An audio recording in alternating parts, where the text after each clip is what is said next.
Bonjour au menu de ce mardi, une Abarth estampillée Maserati, l'exposition Ferrari en Chine, une Chevrolet Volt ultraviolet et un avant-goût du prochain James Bond.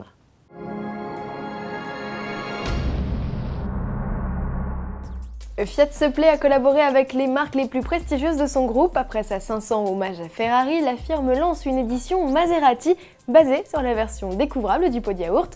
Le modèle, préfiguré par un concept en mars dernier, a été dévoilé dans sa version définitive lors de la célèbre course des 1000 Miglia le 19 mai dernier. L'Abarth 695 Edition Maserati reçoit le 1,4 litre turbo essence de la Tributo Ferrari, fort de 180 chevaux, c'est 40 de plus qu'une Abarth initiale. Fiat joue la carte de l'élégance et du raffinement, alors si vous êtes intéressé à vos souris, puisque la Maserati est déjà précommandable en ligne, plus exclusive encore que la Tributo Ferrari, avec seulement 499 exemplaires produits.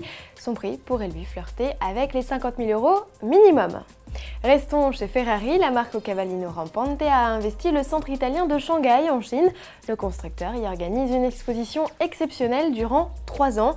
Le vernissage a eu lieu le 18 mai dernier. Au cours des 12 premiers mois, Ferrari a choisi d'axer sa communication autour de 5 thèmes, la Chine, l'écologie, la course, le design et bien sûr le produit. À événement d'envergure, c'est le plus grand jamais organisé par Ferrari hors d'Italie, voiture d'exception. Ferrari présente 5 modèles phares destinés à illustrer le passé, le présent et le futur. Parmi eux, la 348 TS, première Ferrari arrivée sur le marché chinois en 92.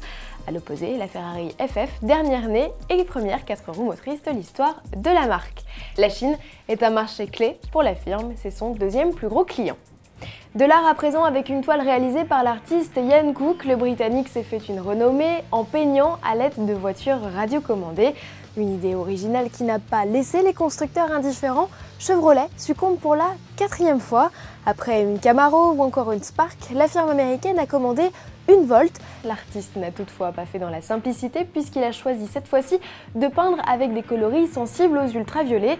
C'est donc plongé dans le noir qu'il est venu à bout de son œuvre, toujours saisissante de réalisme. Ian Cook a confié qu'il s'agissait certainement du tableau le plus difficile qu'il ait eu à réaliser puisqu'il l'a quasiment créé à l'aveugle. Pour finir du cinéma, le premier teaser du 23e opus de James Bond est apparu sur la toile. Daniel Craig, alias 007, reprendra du service le 26 octobre prochain dans Skyfall, mise en scène par Sam Mendes.